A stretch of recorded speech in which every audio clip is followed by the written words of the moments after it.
The Assembly met for the first time on the 12th of January.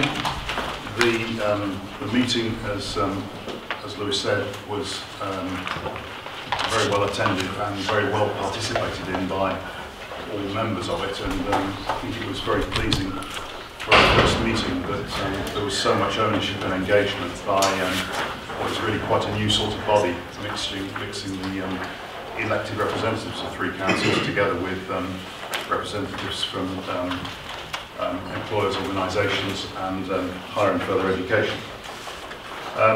The minutes, the very extensive minutes of the meeting are on pages 9 to 22 of your report pack. And to highlight the recommendations made, and I think we need to turn first on the transport schemes to page 19 of those.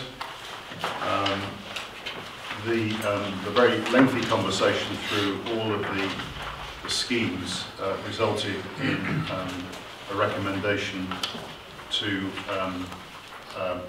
the board today to approve them with 4 amendments that are listed there, A to D, in the middle of page 19.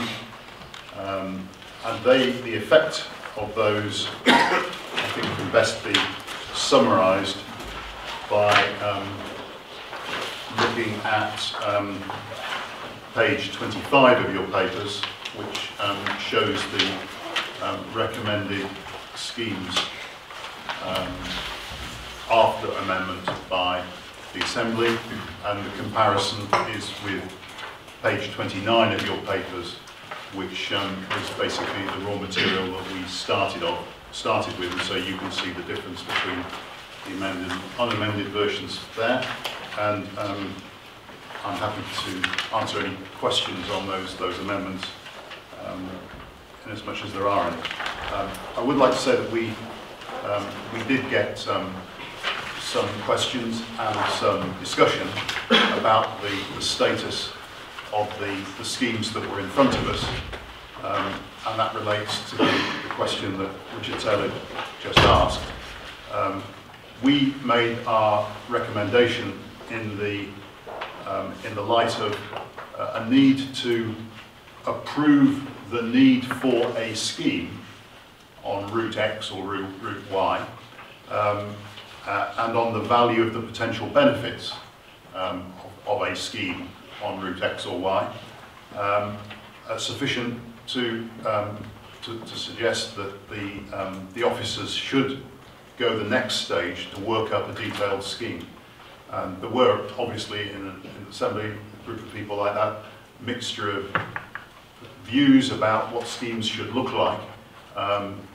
We were advised that any comment we might want to make between options about which way a scheme would be implemented would be for a further stage, and on that basis we made our recommendations, which you have here today, and look forward to the next stage whenever that arises.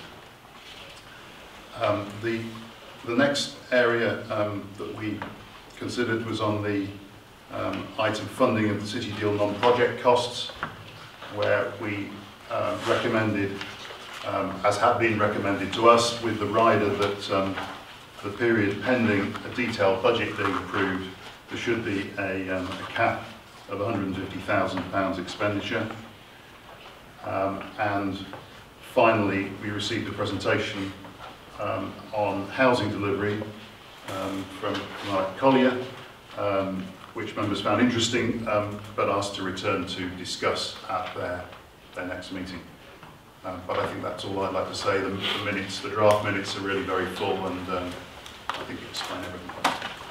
Thank you, Councillor Bick, and also thank you to the members of the Assembly for a 4-hour scrutiny of the detail.